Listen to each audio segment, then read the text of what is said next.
नमस्कार दोस्तों, मैं दिवाकर विक्रम सिंह एक बार फिर आपके साथ लाइव जुड़ रहा हूं। और आज मुद्दा कुछ देश के अंदरूनी राजनीति और राजनीति में भी एक विशेष पार्टी और देश की प्रमुख पार्टी और संयोग कहिए या दुर्योग विपक्ष में है, क्योंकि इस समय भाजपा और एनडीए का शासन जो है वो देश में चल रहा है और प्रदेशों में भी ज़्यादातर राज्यों में भाजपा की सरकार है। लेकिन एक संयोग या दुर्योग, फिर हम इस शब्द का इस्तेमाल कर रहे हैं कि कांग्रेस आखिर किस मजबूरी के, किस मुश्किल के दौर से गुजर रही है कि उसके पास आगे बढ़ने का कोई एक रास्ता नहीं मिल रहा है, और रास्ता मिलना ही चाहिए। जिस तरह से 23 नेताओं ने एक चिट्ठी लिखी थी सोनिया गांधी को, और उस चिट्ठी में सीधे सीधे कहा गया था कि परिवारवाद के मोह से बाहर निकलना ही होगा, और कार्यकारी अध्यक्षा सोनिया गांधी को पत्र लिखा गया था, और इस पत्र में उस बात का जिक्र किया गया था कि पार्टी को ऊपर उठाने के लिए, चूँकि कैडर बेस्ड पार्टी है, इस पार्टी को आगे ले जाने के लिए ज़रूरी ये होगा कि कार्यकर्ता जो है वो नीचे का कार्यकर्ता ये समझ सके कि अगर उसने जीवन के ज़्यादातर अपने अमूल्य समय जो है वो पार्टी के लिए दिए हैं तो वो कोई पदाधिकारी बन सकता है।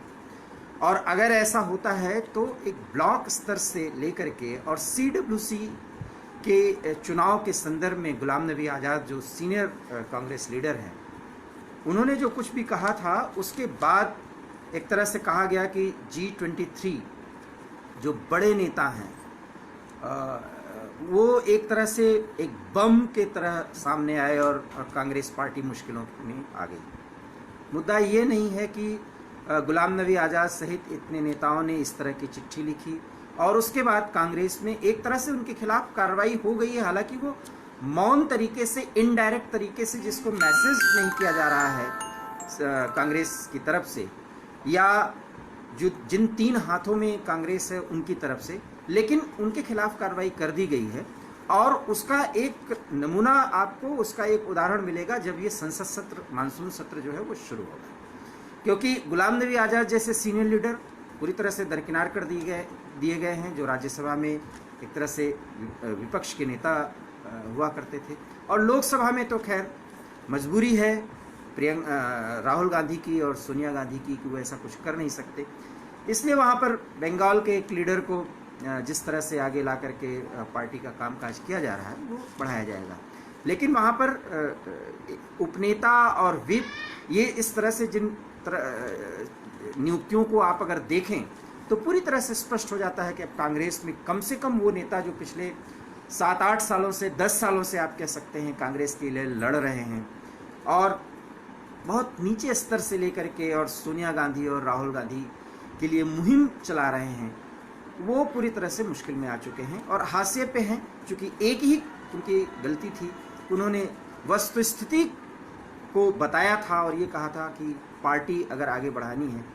तो चुनाव के द्वारा चुन के आए, चाहे कोई प्रतिनिधि हो, कोई पदाधिकारी हो, और अगर ऐसा होता है तो संगठन जिंदा होता है। याद रखिए, कांग्रेस की इसके पहले भी जितनी मीटिंग्स हुई हैं, जितने मंथन हुए हैं, ज़्यादातर चुनावों में हारने के बाद, हालांकि मंथन भी कई वर्षों से कांग्रेस का कोई मंथन शिविर नहीं लगा, उनमें एक यही बात आती थी कि कांग्रेस संगठन स्तर पर कमजोर हो गई। ये विडंबना भी है और एक सच भी है कि जो पार्टी जिसका पूरे देश में जिसकी पकड़ होती है, उसके संदर्भ में अगर उसका उठान होता है, अर्थात अगर वो उत्तरोत्तर आगे जाती है, तो कैडर और अपने कार्यकर्ताओं के बूते पर, और अगर वो नीचे जाती है तो यही कार्यकर्ता और कैडर और निचले स्तर तक का जो संगठन है वो कमजोर पड़ जाता है। तो ऐसी स्थिति होती है, और ये भी दुर्योग कहें या संयोग या दुर्भाग्य कहें कि कांग्रेस की राजनीति में पिछले 1 दशक से यही कुछ हो रहा है, और सब कुछ एक तरह से दिल्ली के आदेश से पूरे देश के कांग्रेस संगठन की जो है वो नींव रखी जाती है, उसको आगे बढ़ाया जाता है, जो भी है, अगर उसका रिन्यूअल का प्रोसेस है, लेकिन उसमें कांग्रेस की मुश्किलें बढ़ रही हैं। और गुलाम नबी आज़ाद, कपिल सिब्बल सहित तमाम नेताओं ने जिस तरह से चिट्ठी लिखने के बाद उनके खिलाफ जिस तरह से राहुल गांधी तल्ख हुए थे, प्रियंका गांधी तल्ख हुई थी, सोनिया गांधी मूक तरीके से तल्ख तो नहीं हुई, बात उनके सामने नहीं आई, लेकिन उनकी तल्खी भी सामने आई इस कदर में कि उन तमाम नेताओं को एक तरह से अभी तक दरकिनार कर दिया गया, जिसमें मनीष जो बहुत अच्छे प्रवक्ता माने जाते हैं, मुखर रहे हैं और मोदी सरकार के खिलाफ कांग्रेस के विपक्ष की मुहिम को आगे बढ़ाते रहे हैं एक प्रवक्ता के नाते। इन तमाम कार्रवाइयों के संदर्भ में एक बड़ी समस्या एक बार फिर कांग्रेस के सामने आन खड़ी हुई है और वो है उत्तर प्रदेश से। आप कह सकते हैं कि सत्ता की जो चाबी है वो उत्तर प्रदेश, और सत्ता का जो रास्ता है दिल्ली की सत्ता का, वो उत्तर प्रदेश से होकर गुजरता है। और दुर्भाग्य ये है कि कांग्रेस के कई वरिष्ठ नेताओं ने, जिसमें 8 प्रमुख वरिष्ठ नेता हैं, और ये भी एक बड़ा दुर्भाग्य है कि उन सबको पार्टी से 1 से 1.5 साल पहले के अंतराल में ही निकाल भी दिया गया। और जो लेटर उन्होंने सोनिया गांधी को लिखा है उसके मर्म को समझना बहुत जरूरी है। डॉक्टर संतोष सिंह जो पूर्व सांसद हैं आजमगढ़ से, बहुत नज़दीक से उनकी राजनीति को जानता हूँ, समझता हूँ। और राजीव गांधी की उस पीरियड में वो चुनाव जीत करके आजमगढ़ से आए, यादव बहुल एरिया में। माफ़ करिएगा, जातिवादी राजनीति उत्तर प्रदेश की राजनीति का एक सच है, एक कटु सत्य है। और डॉक्टर संतोष सिंह वहाँ से जीत के आए और उसके बाद उसी राजीव गांधी की रिज्यूम में जब थम्पिंग मेजॉरिटी से उन्होंने कांग्रेस को जीत दिलाई थी 1984 में स्वर्गीय इंदिरा गांधी की हत्या के बाद, जिस तरह से एक लहर उठी थी, सिंपैथी वेव था, उसका फ़ायदा उठा करके वो सत्ता में बहुत ही थम्पिंग मेजॉरिटी के साथ वो आए थे। और उसमें डॉक्टर संतोष सिंह भी आजमगढ़ से चुनाव जीते थे। डॉक्टर संतोष सिंह सहित लगभग 9 नेताओं ने एक चिट्ठी सोनिया गांधी को लिखी, और ये खबर परसों ज़्यादातर से प्रभावी हो जानी चाहिए थी, लेकिन कल और आज इसकी चर्चाएं हो रही हैं। तो खबर तो ये है, लेकिन मैं उसके बारे में आपसे कई ऐसी बातें करूंगा जो बहुत बहुत अंदरूनी बातें हैं। देखिए, डॉक्टर संतोष सिंह यूथ कांग्रेस के अध्यक्ष भी रहे हैं और वो 85 का दौर था, और संगठन से जुड़े एक अच्छे कार्यकर्ता और नेता के तौर पर उन्होंने कांग्रेस की राजनीति में राजीव गांधी के हाथ को मजबूत किया था, और तब कांग्रेस एक बड़ी ही मजबूत पार्टी मानी जाती थी। उन जैसे तमाम नेताओं ने, जिसमें कई और ऐसे नेता हैं, उन्होंने चिट्ठी में जिस बात का जिक्र किया, 9 नेताओं का नाम है और उसमें पूर्व मंत्री भी हैं और कांग्रेस के संगठन के और पदाधिकारी हैं। उन्होंने ये लिखा कि सोनिया जी, इस पार्टी को इतिहास के गर्त में जाने से, डूब जाने से, खत्म हो जाने से बचा लीजिए, क्योंकि जिस पार्टी को आपने पुनर्जीवित करने के लिए जिसके हाथ में उत्तर प्रदेश की कमान सौंपी है, वो रिपोर्टिंग का जो तौर तरीका दिल्ली तक आपके पास भेजती हैं, वो पूरी तरह से गलत है। और कांग्रेस पार्टी के पदाधिकारी अब एक पेड वर्कर की तरह काम कर रहे हैं, अर्थात वो मुलाजिम की तरह काम कर रहे हैं एक पार्टी के लिए, जबकि संगठन को मजबूत करने के लिए तन मन धन से एक कार्यकर्ता समर्पित होता है। और उस चिट्ठी में बाकायदा जिक्र किया गया कि इन सभी वरिष्ठ नेताओं को यूथ कांग्रेस का अध्यक्ष कोई रहा हो और उसको बिना सूचना दिए हुए पार्टी से निकाल दिया जाता है, ये एक बहुत बड़ी बात उस चिट्ठी के माध्यम से बाहर आई। और डॉक्टर संतोष सिंह ने अपने दर्द को जाहिर करते हुए कहा कि पूरे 1 साल के अंदर हमने आपसे समय मांगने की कोशिश की ताकि आपसे मिल सकूं और उत्तर प्रदेश सहित देश के संगठन के बारे में अपनी व्यथा को व्यक्त कर सकूं, लेकिन टाइम नहीं मिला। यह चिट्ठी में जिक्र किया है डॉक्टर संतोष सिंह ने, और उसके साथ साथ सबके हस्ताक्षर हैं। लेकिन आज तक इसके बारे में कांग्रेस पार्टी की तरफ से कोई बयान नहीं दिया गया है। और ये भी कहें, संयोग कहें या दुर्योग, ये सारे इतने समर्पित कार्यकर्ता और पदाधिकारी कांग्रेस के रहे हैं कि जिन्होंने पार्टी से निकाले जाने के बाद एक आस के साथ सोनिया गांधी को पत्र लिखा है कि कम से कम वो ये देखें कि पार्टी से निकाल दिए जाने के बाद भी किसी दूसरी पार्टी का दामन हम लोगों ने नहीं थामा है, और हम पार्टी को पुनर्जीवित करना चाहते हैं, पार्टी के लिए काम करना चाहते हैं। लेकिन वर्तमान में जिस व्यक्ति को आपने उत्तर प्रदेश की कमान सौंपी है, वह व्यक्ति आपके पास सही रिपोर्टिंग नहीं भेज रही है। साफ समझ गए होंगे हमारा इशारा किस तरफ है। यह इशारा प्रियंका गांधी वाड्रा की तरफ है। और ये भी संयोग कहें या दुर्योग, मैं बार बार इस शब्द का इस्तेमाल कर रहा हूं, या इस कांग्रेस की राजनीति की, वर्तमान कांग्रेस की राजनीति की विडंबना कहें कि इसमें एक वाक्य का इस्तेमाल इन सारे नेताओं ने चिट्ठी में किया जो सोनिया गांधी को लिखा गया कि आप परिवार मोह, पुत्र और पुत्री मोह से बाहर निकलिए और आप हम सबके संरक्षक हैं, इसलिए पार्टी के हित में आप सही फैसला लीजिए। बड़ा सवाल है कि अगर इतने समर्पित कार्यकर्ता और नेता सोनिया गांधी को चिट्ठी लिखते हैं, और जो मैं एक बार फिर याद दिलाना चाहता हूं कि youth Congress, all India youth Congress के अध्यक्ष संतोष सिंह रहे हैं और इनके अतिरिक्त जो 8 नेता हैं वो सब भी उत्तर प्रदेश सहित देश के संगठन में एक, लेकिन इन सब को एक बड़े ही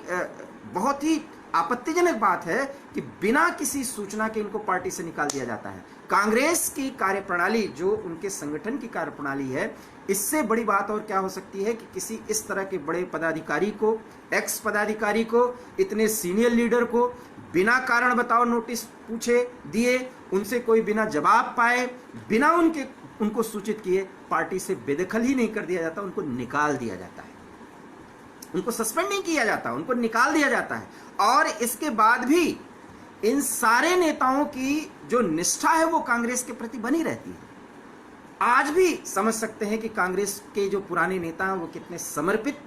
और निष्ठावान रहे कि जो कांग्रेस के नींव के साथ जुड़े हुए और जिनका बेस ही बना। क्योंकि मैं एक बार फिर आपको याद दिलाना चाहूंगी कि डॉक्टर संतोष सिंह पहली बार 1985 के उसमें चुनाव में सांसद बने थे आजमगढ़ से, और यूथ कांग्रेस के अध्यक्ष बनाए थे और संगठन को बहुत मजबूती से और बहुत अच्छे तरीके से चलाया, और उसके बाद भी कार्यकारिणी में कांग्रेस के रहे। और लेकिन इन जैसे तमाम नेताओं का जिक्र करेंगे, इन सब ने जो चिट्ठी लिखी उसके बाद उसका कोई जवाब नहीं आया और आज तक उसको एड्रेस नहीं किया, न तो उत्तर प्रदेश कांग्रेस इकाई ने और न आलाकमान अर्थात सोनिया गांधी, प्रियंका गांधी और राहुल गांधी। ये सारी बातों का जिक्र करने का मायने सिर्फ इतना है कि प्रियंका गांधी के खिलाफ भी एक मोर्चा उत्तर प्रदेश में खोल दिया गया है, और अभी एक सिंबॉलिक ही सही, एक सांकेतिक ही सही, लेकिन अगर आठ बड़े नेता जो पार्टी से निकाल दिए गए हैं और पार्टी में निष्ठा रखते हुए पार्टी की जो गतिविधियां हैं, जो कार्यप्रणाली है, वर्तमान जनरल सेक्रेटरी प्रियंका गांधी को जिनको यूपी प्रभार मिला है, आप सहज अनुमान लगा सकते हैं कि बहुजन समाज पार्टी, समाजवादी पार्टी और भाजपा के त्रिकोणीय संघर्ष में इनके संगठन की मजबूती के साथ जिस तरह से 2022 के इलेक्शन में आ रहे हैं, कांग्रेस किस स्थिति के साथ, किस तैयारी के साथ और किस सांगठनिक ढांचे के साथ सिर्फ एक प्रियंका को एक पोस्टर वुमन बना करके पेश करके वो यूपी का चुनाव जीतना चाहते हैं। लेकिन अभी तक कोई जवाब नहीं मिला। बड़ा संकेत साफ है, एक तरफ 23 बड़े नेताओं ने पूरे देश स्तर पर, अखिल भारतीय स्तर पर सोनिया गांधी से चुनाव कराने की मांग की संगठन से, उसको नहीं सुना गया। उत्तर प्रदेश से एक बहुत बड़ी बात, वहां पर भी मोर्चा खोला गया प्रियंका गांधी के खिलाफ, प्रियंका गांधी वाड्रा के खिलाफ मोर्चा खोला गया उत्तर प्रदेश कांग्रेस इकाई की तरफ से, राहुल गांधी की कार्यप्रणाली के खिलाफ मोर्चा खोला गया इनडायरेक्ट तरीके से, और गुलाम नबी आजाद ने तो कहा कि अगर इस तरह से कार्यप्रणाली रही तो अगले 50 साल तक विपक्ष में बैठने के लिए तैयार रही है। जब इस तरह की बातें आ रही हैं, बड़ा सवाल है कि सोनिया गांधी कार्यकारी अध्यक्ष के तौर पर आखिर में कोई निर्णय क्यों नहीं ले रही हैं। बात यही नहीं, बात यह है कि उत्तर प्रदेश में जो चुनाव समिति का ऐलान हुआ है, एक समिति का गठन किया है, उसमें जितिन प्रसाद जैसे पुराने अनुभवी और फिलहाल एक कह सकते हैं युवा, अपेक्षाकृत एक युवा नेता, जिन्होंने सचिन पायलट की वापसी के लिए खुली चिट्ठी लिखी थी और जो उत्तर प्रदेश की कांग्रेस इकाई की मनमानी तरीके से किए गए कार्यों का विरोध करते हैं, उनको भी चुनाव समिति से हटा दिया गया है। राज बब्बर जैसा नेता जो खुलेआम आगरा से लेकर के पश्चिमी उत्तर प्रदेश से लेकर के जहां से वो चुनाव लड़े, उसके अतिरिक्त पूर्वी उत्तर प्रदेश में जिस तरह से कांग्रेस के लिए और संगठन के स्तर पर जिस तरह से उन्होंने मेहनत की, जो कांग्रेस इकाई उत्तर प्रदेश के अध्यक्ष के तौर पर बहुत समय तक काम किए, उनको भी चुनाव समिति से हटा दिया गया है। ये दो बड़ी जानकारी के साथ हम आपको कह सकते हैं, साथ ही आरपीएन सिंह जैसे वरिष्ठ नेता को भी जो उत्तर प्रदेश कांग्रेस के कार्यकर्ताओं से जुड़े हुए नेता हैं, इन्हें भी कोई स्थान नहीं दिया गया। बड़ा सवाल है कि उत्तर प्रदेश जहां से रास्ता होकर के दिल्ली तक पहुंचता है, अगर प्रियंका को ही केंद्र में रख करके उत्तर प्रदेश का 2022 का चुनाव लड़ना है, तो एक बड़ा सवाल उठता है कि क्या प्रियंका गांधी की ताकत पर ही यूपी का चुनाव जीता जाएगा? नहीं, ऐसा नहीं है। देखिए, जो इसके पीछे सोनिया की राजनीति है या जो इस परिवार की राजनीति है, उसको समझना बहुत जरूरी है। बेसिकली सारे ये जो विरोध हो रहे हैं 23 नेताओं ने, जिसमें गुलाम नबी आजाद, कपिल सिब्बल जैसे तमाम, मनीष शर्मा जैसे तमाम नेता हैं, जो ये चिट्ठी लिखते हैं और चिट्ठी लिखने के बाद इनडायरेक्ट इनके खिलाफ कार्रवाई होती है। अब आज कांग्रेस के प्रवक्ता के तौर पर या बड़े नेता के तौर पर इनकी बाइट्स नहीं लिए जा रहे हैं, टीवी चैनल्स पे इनकी बातें नहीं की जा रही हैं। सारे वो नए नेता जिनको हम आप जानते भी नहीं हैं, वो एक एक करके वो पदाधिकारी बनाए जा रहे हैं। और मैं फिर एक बार कह रहा हूं कि जब संसद का सत्र चलेगा तो कांग्रेस की इस मुश्किल की स्थिति को आपको देख करके अनुमान लगा सकते हैं कि संगठन के स्तर पर काम कैसे किया जा रहा है। ऐसे में मोदी सरकार के खिलाफ राहुल की मुहिम, योगी सरकार के खिलाफ प्रियंका की मुहिम, और दोनों ही ये भांप रहे हैं, मैं जो आगे बताना चाह रहा हूं, ये दोनों भांप रहे हैं कि इनकी आगे क्या जनता का रिस्पांस होगा। और जब ये अपना सारा आकलन कर लेंगे, एक टीम लगी हुई है, तब ये कहेंगे कि पार्टी के हित में हम कोई पद ही नहीं ले रहे हैं, और फिर कोई उसी कॉकस में एक एक चेहरे खड़े किए जाएंगे, उनको अधिकार दे दिया जाएगा। पीछे से ये रहेंगे, निर्णय सारा राहुल का और प्रियंका का होगा, लेकिन चेहरा उस व्यक्ति का होगा जो वहां का प्रभारी होगा, अध्यक्ष होगा। या हम तो ये कह रहे हैं कि हो सकता है कि साल भर के अंदर कुछ ऐसी स्थिति बना दिया जाए कि सोनिया गांधी किसी एक नए नेता का, युवा नेता का चुनाव कर दें और वो कांग्रेस का संगठन संभाले, लेकिन बागडोर रहेगी प्रियंका और राहुल पर। बड़ा सवाल यह है कि अगर आपको याद हो कि क्लाइव का जब इंग्लैंड का शासन हमारे यहाँ हुआ, तो उसके पहले जो गवर्नर जनरल्स की जो भूमिका होती थी, तो ये एक इंग्लिश पीरियड में एक द्वैत शासन बंगाल में हुआ करता था कि निर्णय तो वहाँ का जो प्रभारी होता था, निर्णय तो लिया जाता था अंग्रेजी शासन की तरफ से, और उसका जो बुरा प्रभाव वहाँ के जो भी अधिकारी होते थे या जो उसका राजा होता था, वो उसके ऊपर आता था। सेम यही बात यहाँ होगी। निर्णय कोई और लेगा, अर्थात राहुल लेंगे, प्रियंका लेंगे उत्तर प्रदेश में, राहुल लेंगे अखिल भारतीय स्तर पर, और सिंबॉलिक तौर पर खड़े किए गए लोग, उन पर ठीकरा फोड़ा जाएगा। बड़ा सवाल ये है कि इस तरह से एक ही पार्टी के इर्द गिर्द, जिसका मैं बार बार जिक्र करता हूं, अगर कांग्रेस को इधर का उधर करके संभालने की कोशिश की जाएगी तो कांग्रेस की स्थिति कैसे संभलेगी। ऐसे में फिलहाल देश की आर्थिक स्थिति को लेकर के और इन तमाम स्थितियों को लेकर के यूथ से थाली बजाने और सोशल मीडिया पर अन्य माध्यमों से राहुल और प्रियंका एक बड़ा मूवमेंट खोलने की, एक बड़ा मोर्चा खोलने की अखिल भारतीय स्तर पर कोशिश कर रहे हैं, और इसी के माध्यम से वो आकलन कर लेना चाहेंगे कि उनकी ताकत फिलहाल जनता में कितनी है। और इस आकलन के बाद आप ये तय मानिए, तब तक उत्तर प्रदेश का चुनाव भी नजदीक आ जाएगा। बहरहाल बिहार चुनाव में कांग्रेस की स्थिति क्या होगी, ये आप सहज अनुमान लगा सकते हैं। एक ग्रैंड अलायंस की तरफ अगर लालू प्रसाद यादव की पार्टी के साथ, आरजेडी के साथ अगर समझौता होता भी है, तो कांग्रेस पार्टी के स्तर पर एक उनकी क्या भूमिका होगी। मुझे ऐसा लगता है कि झारखंड से अच्छी स्थिति, जिस तरह का प्रदर्शन उनका झारखंड में रहा,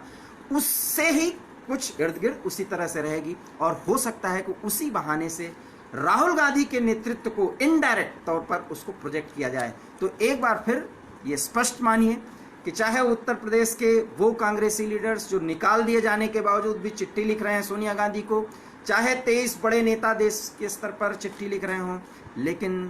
पुत्र और पुत्री मोह में, और ये मजबूरी है और ये सोच है कि यह कांग्रेस पार्टी गांधी परिवार के ही इर्द गिर्द चलेगी और इन्हीं के डिसीजंस चलेंगे। बड़ा सवाल है कि अगर इसी डिसीजंस पर, इन्हीं मस्तिष्क वालों के आधार पर ही